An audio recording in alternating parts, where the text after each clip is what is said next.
omusiraamu atali musiraamu ajja alabe enono z'obuyisiraamu. Kyovola naye ekyenjawulo ekikyukamu nti olunaku otajja kubeera wayingira nga ayambadde empale, tajja kubeera yayingira nga ayambadde kasikaati kampi. Munoonyeyo hijaabu zammwe empanvu oba ebiteeteeyi ebiwanvu, mujje mulabe enono z'abayisiraamu engeri gye beeyisaamu. Islam to the world. Nti ebintu bye mbadde ntegeka bigenda kutuukira ddala kubanga ku ddiini yange n'enzikiriza yange ebimu mba sikyayitawo. So inshallah nsaba mwampeeremu obulungi mu lugendo lw'entandikwa okutambuza.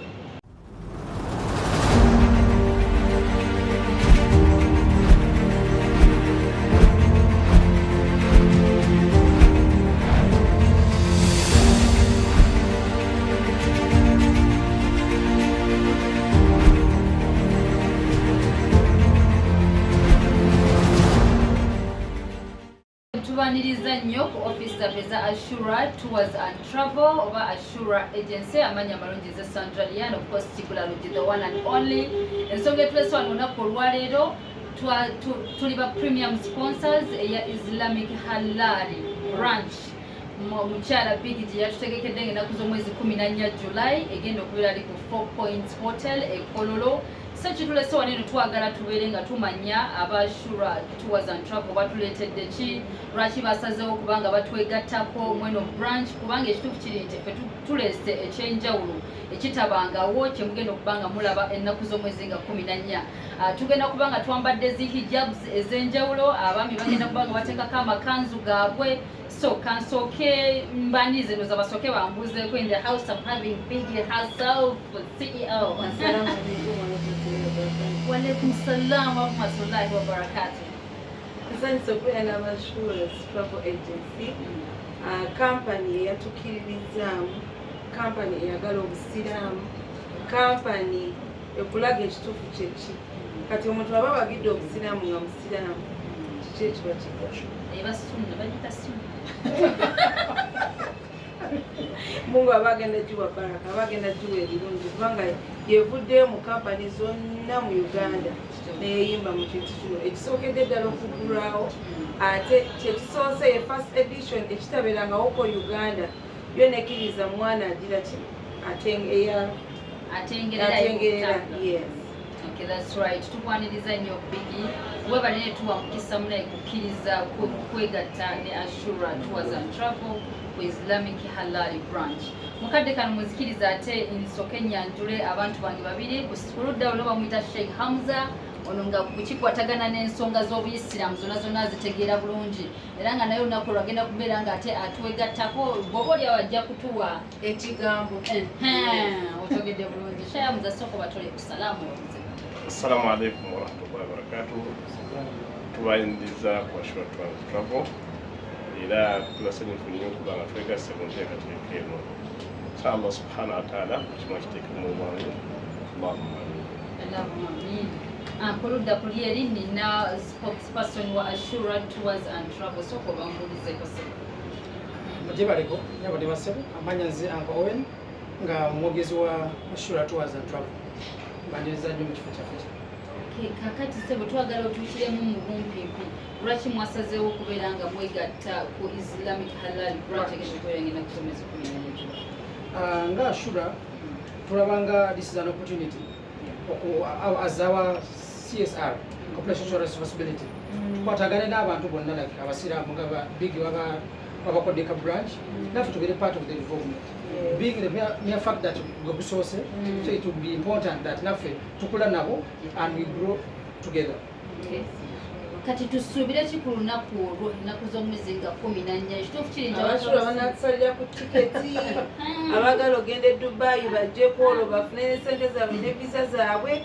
Abashura kiki bagenda otukeera kitusuubira ka discount olunaku olwo ne services zaffe zibagambe ze tulina. Aba business class batusalireko, bano ebitongole ebitwala bannakadaama e Bulaaya. Abashura and Travel olunaku olwo bajja tuwa ka discount inshallah. So basically bebakola batwala abantu Bulaaya ezimu ku services zaffe in fact nze kansooke mbayitiremu mu bumpipi tulina services ez'enjawulo wano ku Ashura Tours and Travel. First and foremost tutwala abantu e Bulaaya kasa kikwatagana n'emirimu naye ekyenjawulo ffe kye tulina tetutwala mu nsi za Buwalabu bano bakadaama tetutwala Smart Dubai kukola tukutwala for vacation bwe kituuka ku nsi z'Obuwalabu tukutwala for vacation olina group ng'eyo nti mwagala kwekwatira wamu mugende e Bulaaya munyumirwemu mwagala kulambula ebyo byo tubatwala mu nsi zonna z'obweyagadde but when it comes to working tubatwala mu nsi za Europe zonna kutandikira ku za Canada, USA, ezensi endala zonna Turkey bice byonna kasazibanga ensisi ya Buwalabu tukikolako ate nga visa ne ticket bifulumira mu nnaku mbale bubazi ate era still akasente kaffe of course kakwogerako kuba si kangi nnyo osobola okuwayo percentage emu ne tukutandikirako process visa ticket ne tusobola okuba nga tubikolako mu bwangu ddala ne tusobola okuba nga tukutwala mu nsi gy'oba oyagadde. Right now tulina ekiriwo kati tutwala n'amasomero in fact era already tuli mu nteekateeka zitwala ssomero baliyitandisa okonterezeemuko baliyitanya essomero mpozi etwala Kawempe Muslim ne Janan. Yes, so kati ne bwoba ng'oliyo nti olina essomero nga wandyagadde okuba nti abaana bagenda for study tour oyagala bagende balambule byonna tubikolako nga Ashura Tours and Travel. N'ekirala tulina still trip gye tuli mu kutegeka eya bagiyita New Year's Experience. Tugenda ng'ennaku z'omwezi 28 December tugenda Dubai. So kati gwe yandyagadde okuba nti otwegattako ebintu ebyo ebyenjawulo bye tukola ogenda kuba ng'osasula $1,350 per person. Wabula osobola okuba nti osasula booking fee that is $150 n'osobola okuba ng'ojja odepositinga mpola. Tugenda ng'ennaku z'omwezi 28 mpaka we tuyingira omwaka 2025. So Ashura Tours and Travel ye agency okayika gy'olina okwegattako oba okwekwatako okusobola okuba nga ate munnange olambula ensi zonna kubanga kyo twabawadde buwi. Shayamuzo olina akigambo k'obagambayo?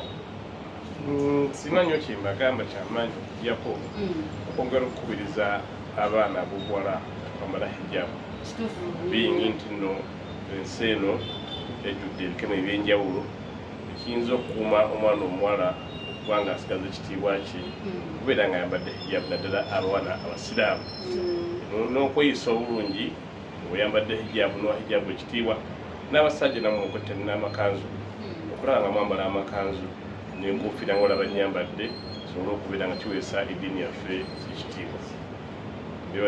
Mwewale nnyo mwebaliddala.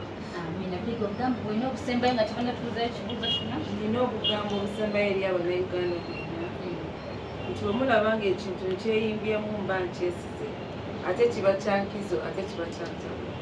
Omusiraamu yenna ndaba obuwagizi bwe mutulaze obuwagizi bwe mundaze mbadde mbasaba buli musiraamu ali eyo wondaba ojje owagire ekitongole kya Ashura Tours and Travel tekigenda kudisappointinga ate nja kuba mbateera buli agenda kujja ku Kuala Islamic branch at least tujja kufuna discount oba oyagala otambula ng'eva mu Ashura.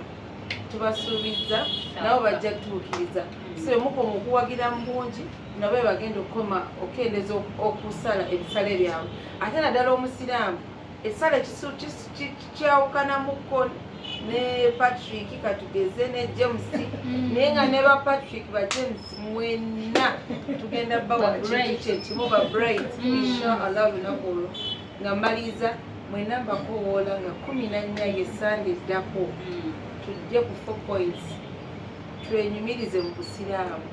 Njagala buli muwala ali eyo buli mukyala ali eyo buli maama ali eyo ojja olabe ennono z'obusiraamu. Abayisiraamu beeyisa batya?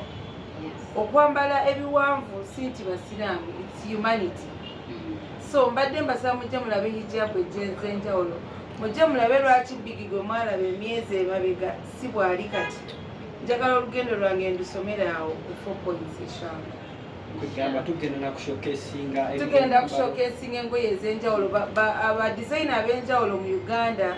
Twafunyeyo n'omwami owa Nairobi ajja kuba ajja alaga engoye ez'Obuyisiraamu woba tomansudde kikyose okutunga nga kiwanvu nga kikozesa ekitiibwa naye nga nakakayo okoze ki Okambadde. okeebise so buli abadizayina ab'enjawulo abatunzi ab'enjawulo bajja kuba bashowcasing engoye zaabwe n'abassurance travel nabo bwe batuweereza ku olwo olunaku lwa bassurance and travel kubanga eba premium sponsor baffe That's right. Assist this event here. nga lyonna abayimbi bange baliko ebasinza okuba obulamu inshallah tujja Okay, tusangibwa wano ku Greenland Towers, Kampala Road opposite Bank of Uganda.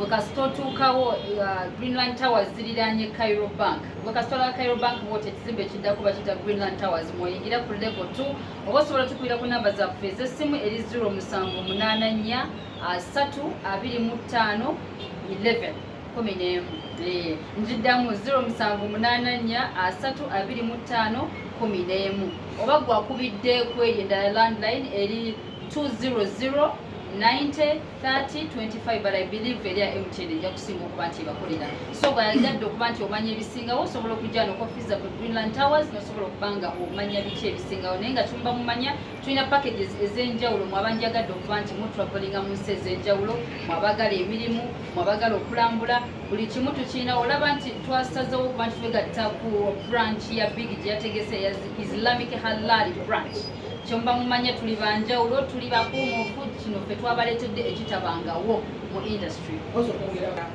Ashura Yeah. so olina ebibuuzo ng'oli eri please tujja kuba ne desk That's right. osobola okubuuza ebibuuzo byo bakuddamu buli kyagala okumanya abalina zikonte n'abasiraamu temweraliikirira tulina procurement and logistics department ekwasaganya ebya kontena byoba okuva China oba India oba ova UK byonna tugenda bikolako tulina aba professionals betulina ag'abakozi abagenda okuhandulinga bino so bajja kaba babaddamu ebibuuzo byonna so tubayita mu bungi mujje ku branch nga 14 July Sunday points thank you so that we can engage nga bwagambye Europe ne USA Canada batwalayo n'abakozi kati ensi z'Abarabu tebatwalayo bakozi batwala only abagenzi meddu kumula kati bagagala Dubai ne mwagala obaga family something like that nenga era boyise byagala proposinga ngamba kuswale baye Ashura Tours and Travel tutwale ba proposing era abalabi abali olugendo lw'envaamu lwe mbadde mbubuuza abashobola travel be baalutegeka entambula yange okuva ku kisaawe entuuka yange okutuuka e Dubai buli busainpost bwalaba nga bawelkaminze bonna ekitongole kino kye kyabutegeka so mbadde mbasaba bwe mba mbalaba mbalabirenga ddala n'olwensonga emuna mugenda kunzikiriza banga ebibuuzo biweddeyo mugenda kutukkiriza tuggalewo olukiiko naye ng'ennaku z'omwezi 14 July fena tusiikane ku 4 Points Hotel for the Islamic Halal branch mutegeke hijabu zammwe abasajja mwambale amakanzu n'entalabuusi abakazi temwerabira okuva eyinga nammwe abatali basiramu munoonye abana abasiba ebitambaala bazijjayo ku Idi kuluno kanzu zemwatereka nga mulinda Idi museke muzirete ku branch muterebuka tubaganza olunaku olwo